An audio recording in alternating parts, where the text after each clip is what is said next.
Que o teu Santo Espírito continue presente aqui e que nesse momento, ao abrirmos a tua palavra para estudá-la, que possamos compreender e ouvir a tua voz a nos falar.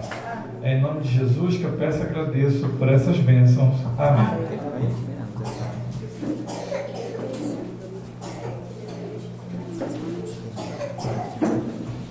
Bom dia, irmãos. Feliz sábado. Quero agradecer aí ao João pelo convite para estarmos aqui nessa manhã. E eu convido você a abrir a sua Bíblia em Lucas capítulo 5, para que possamos meditar um pouquinho nessa manhã. Lucas capítulo 5 é uma história que você conhece, é um relato conhecido de todos nós, onde fala ali sobre a pesca maravilhosa.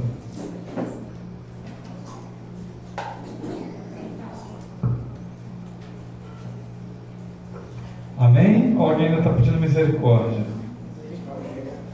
Vamos aguardar, para que todos possam acompanhar. Lucas é o terceiro livro ali do Novo Testamento.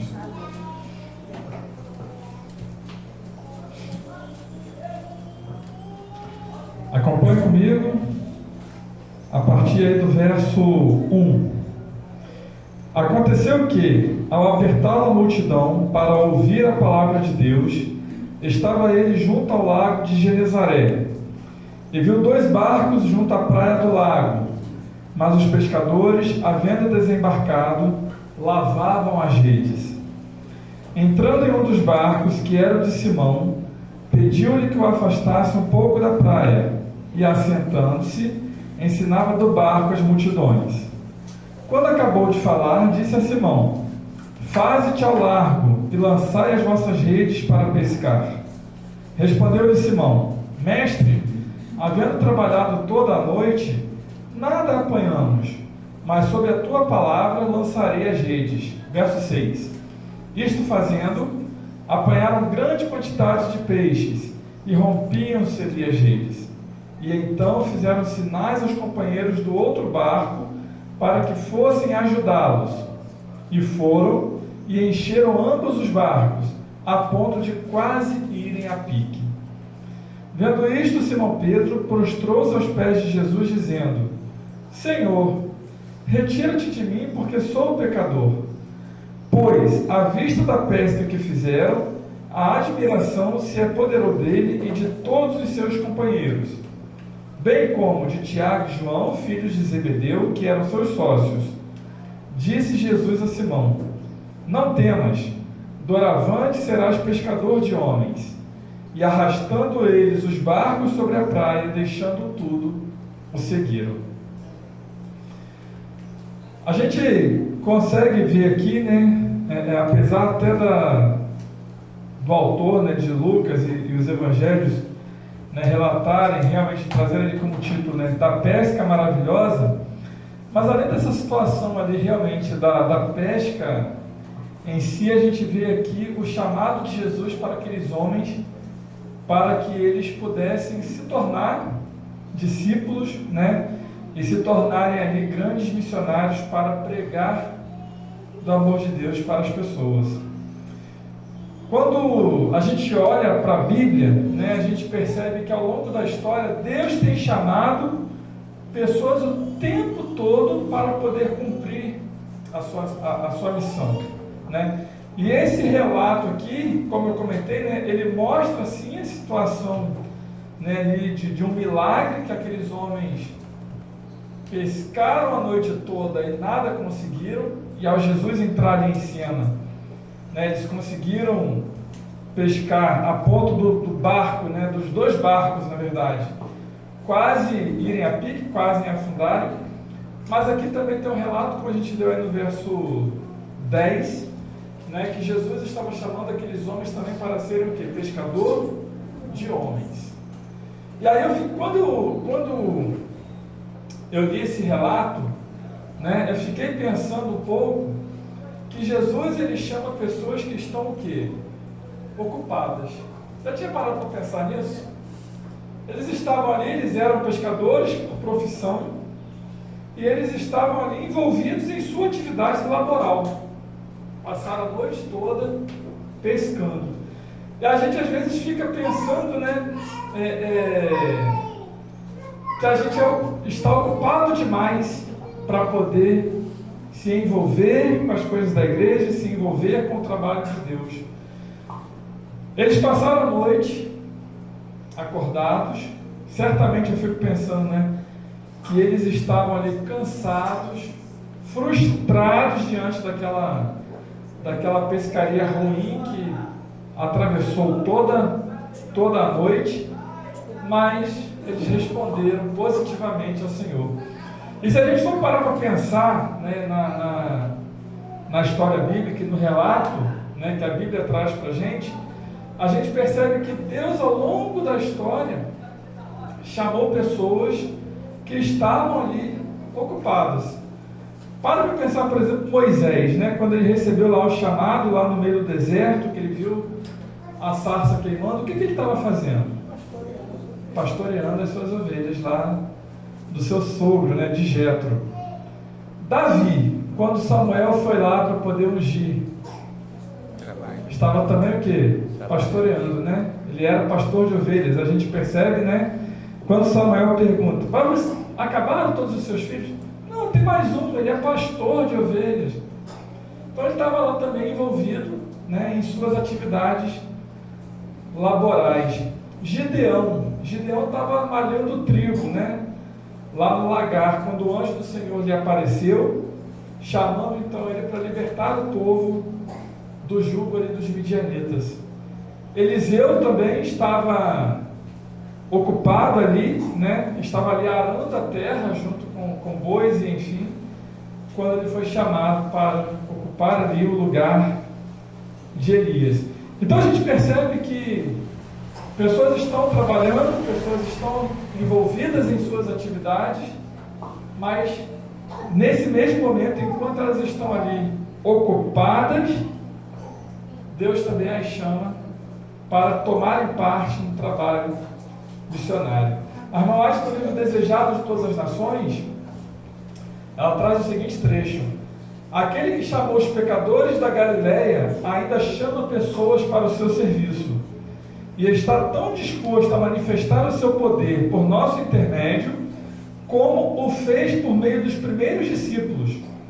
Convida-nos a nos colocarmos sob as instruções divinas, para que, unindo-nos a Cristo, possamos realizar as obras de Deus. Então a gente percebe que chamou pessoas no passado e continua chamando no presente. E é somente a nossa resposta é que Ele espera para que Ele possa verdadeiramente nos usar para o trabalho missionário, né? Para o trabalho de pregar o Evangelho. Quando a gente lê lá no verso 5, né, lá de Lucas capítulo 5, né, a gente percebe ali que Pedro, né, Simão Pedro, ele questionou, né, mas Senhor, nós trabalhamos a noite toda e nada nós pegamos, né, mas no final ele diz o quê? Sob a tua palavra lançarei as redes. Ele até pode ter argumentado, pode até ter questionado, mas ele obedeceu. Ele confiou. Ele aceitou as instruções que Jesus tinha dado naquele momento. E aí ele pegou, quando ele fala, né, para Deus que sob a tua palavra eu lançarei as redes, ele mostra ali uma dependência de Deus. Deus, ele está o tempo todo querendo nos mostrar, nos ensinar, cuidar de cada um de nós, mas nós precisamos nos colocar numa posição de dependência. O mundo às vezes prega, né, e ensina que as pessoas precisam ser independentes. De criança, né, a escola ensina a independência. Mas na verdade, em relação a Deus, nós precisamos ser o quê? Totalmente dependentes. Em suas ações em favor da humanidade, Deus sempre busca a participação humana. E no contexto evangelístico, no livro Serviço Cristão, a irmã White diz: os discípulos deviam sair como testemunhas de Cristo para anunciar ao mundo o que dele tinham visto e ouvido.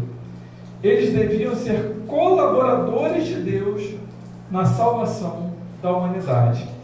E sempre que eu leio ou escuto, né, a respeito disso, cabe aqui um ponto, né?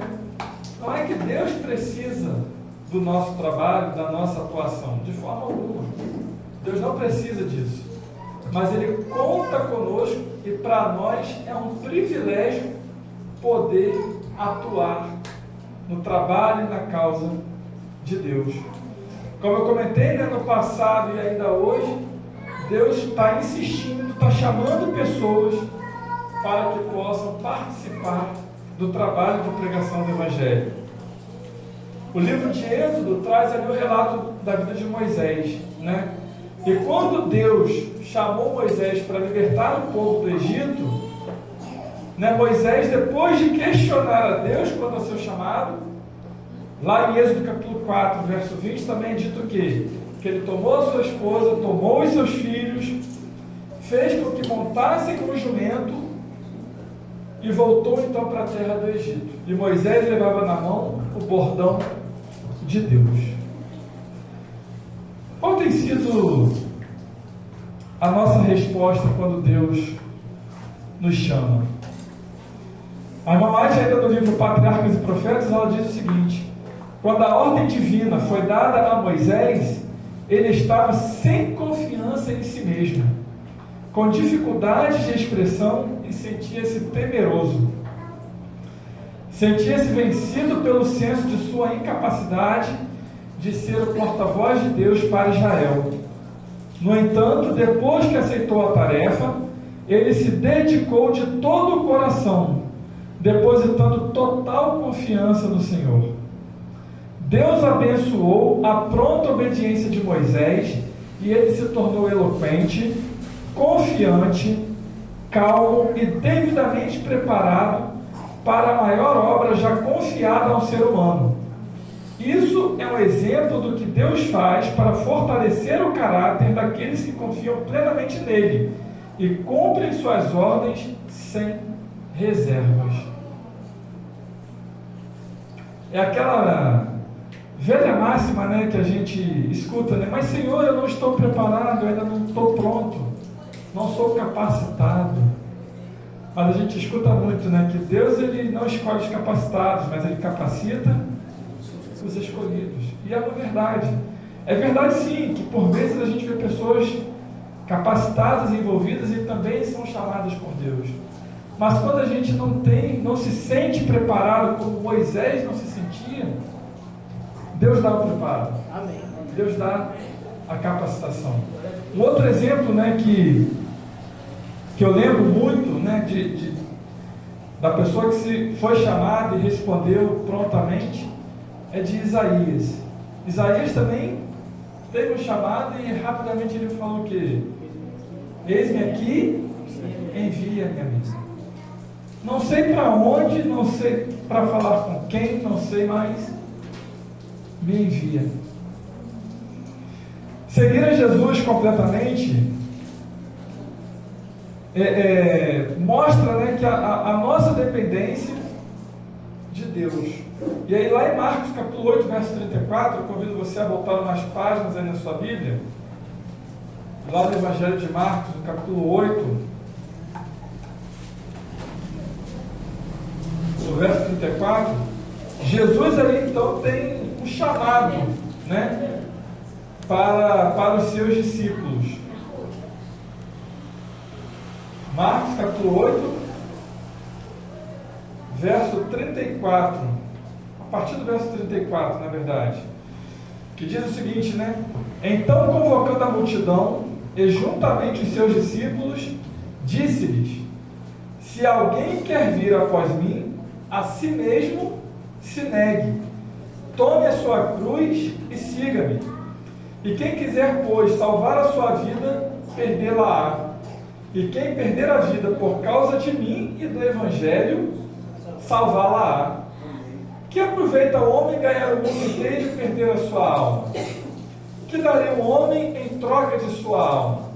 Porque qualquer que nesta geração adúltera e pecadora se envergonhar de mim e das minhas palavras, também o Filho do Homem se envergonhará dele, quando vier na glória de seu Pai, com os seus santos anjos. Capítulo 9, verso 1. Dizia-lhes ainda: em verdade vos afirmo que, dos que aqui se encontram, alguns há que de maneira nenhuma passaram pela morte, até que vejam ter chegado com poder o reino de Deus. Amém. Deus procura pessoas que estejam dispostas a deixar a sua zona de conforto. Qual tem sido a minha zona de conforto? Qual tem sido a sua zona de conforto? Às vezes ali um local, pessoas próximas, família, projetos, planos, enfim. Deus tem chamado pessoas que aceitem passar ali por uma transformação, por uma revolução, para que possam de fato tomar a sua cruz e segui-lo.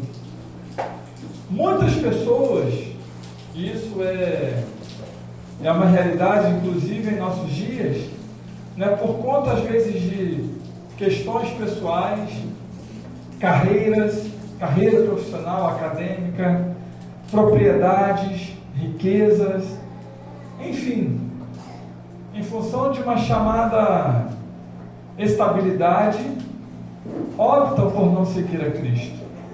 E aí a gente tem um exemplo muito claro, né, na Bíblia, de uma pessoa que foi chamada, mas preferiu continuar ali em sua zona de conforto. O jovem rico. Abra comigo lá em Mateus capítulo 19, volte aí mais umas páginas na sua Bíblia. Evangelho de Mateus, capítulo 19, a partir do verso 16.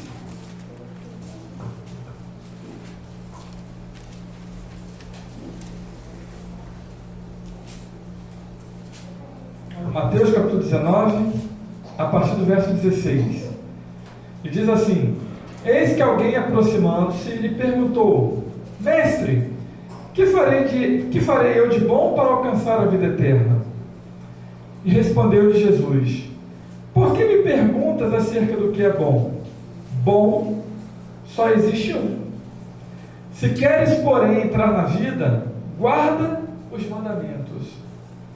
E ele lhe perguntou: quais? E respondeu-lhe Jesus: não matarás, não adulterarás, não furtarás, não dirás falso testemunho, honra teu pai e tua mãe, e amarás a teu próximo como a ti mesmo.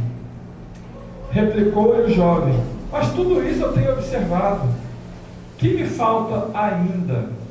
Ou seja, né, na pausa aqui, tudo ele conhecia e de uma certa forma praticava.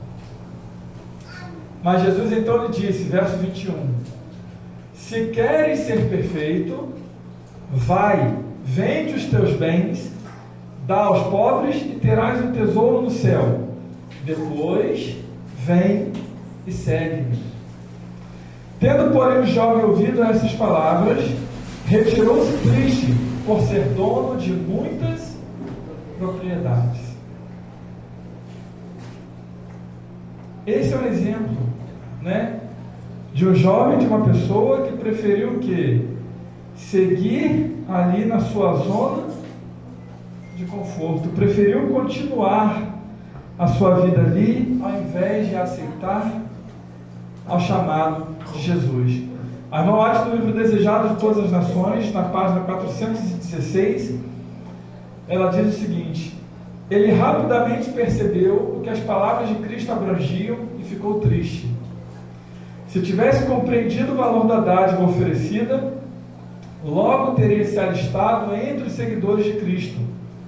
Ele, no entanto, queria o tesouro celestial, mas desejava igualmente as vantagens terrestres que as riquezas lhe trariam. Entristeceu-se de que existissem essas condições. Queria a vida eterna, mas não estava disposto a fazer o sacrifício. O custo da vida eterna pareceu-lhe grande demais e retirou-se triste, porque era dono de muitas propriedades, como nós lemos aí no verso 22. E aí a pergunta que fica para nós nessa manhã: seguir a Jesus tem sido a nossa principal decisão no dia a dia? Será que estamos sacrificando a nossa zona de conforto? Será que estamos sacrificando as nossas riquezas, as nossas estabilidades, propriedades, enfim? Aquele que mais ama a Cristo, mais bem fará, ainda no livro Desejado de Todas as Nações. Não há limites à utilidade de uma pessoa que, deixando de lado o próprio eu, oferece margem à atuação do Espírito Santo no coração e leva uma vida de inteira consagração a Deus. Como nós falamos, Deus continua chamando pessoas com a mesma intensidade com que chamou no passado, com que chamou Moisés, Gideão, Davi, Isaías, os discípulos. Da mesma forma, Ele chama pessoas que estão ocupadas. Ele chama pessoas que estão ali envolvidas com as suas atividades no dia a dia. Mas Ele chama pessoas que estão dispostas o quê? A serem dependentes dEle. Pessoas que estão decididas a segui-lo. Sou eu uma dessas pessoas? É você uma dessas pessoas? Que possamos sair daqui nessa manhã meditando no chamado que Cristo tem para cada um de nós. E que possamos, como esses exemplos que comentamos aqui nessa manhã, que possamos responder positivamente ao chamado do Senhor. Amém. Não sei se temos aí, mas eu gostaria de cantar, encerrando nessa manhã, aquele hino Ao Mundo Vou Contar. Ou a irmã vai cantar? Então, vamos ouvir então. Sonda-me, Senhor, que me conhece, quebranta o meu coração, transforma-me conforme a tua palavra e enche-me até que em mim se ache sorte.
igreja vai se colocar em pé para encerrarmos com oração nosso culto dessa manhã. Pai amado, Pai querido, nós queremos te agradecer mais uma vez por este sábado, pelos momentos que temos de adoração em família, reunidos em tua casa. Amém, Senhor. Que possamos sair daqui refletindo no chamado que o Senhor tem para cada um de nós. E como esse louvor, Senhor, diz, usa-nos, Senhor. Somos apenas instrumentos em tuas mãos. Somos a caneta para escrever uma linda história, Senhor, mas que essa história possa culminar com pessoas preparadas para encontrar contigo naquele grandioso dia. Amém, Senhor. E que possamos, Senhor, a cada dia responder ao teu chamado positivamente. Como Isaías disse, eis-me aqui, envia-me a mim. Não sabemos, Senhor, para onde e para quem o Senhor quer nos enviar, mas que possamos refletir a tua imagem, refletir o teu caráter, para que possamos verdadeiramente pregar esse evangelho eterno, esse evangelho de salvação para a transformação de muitas almas. Continue conosco, Senhor, ao longo deste sábado. Amém. Nos leve de volta para nossos lares, protegidos, guardados, e que seja um sábado deleitoso em tua presença. Em nome de Jesus que eu peço e agradeço por essas bênçãos. Amém. Amém.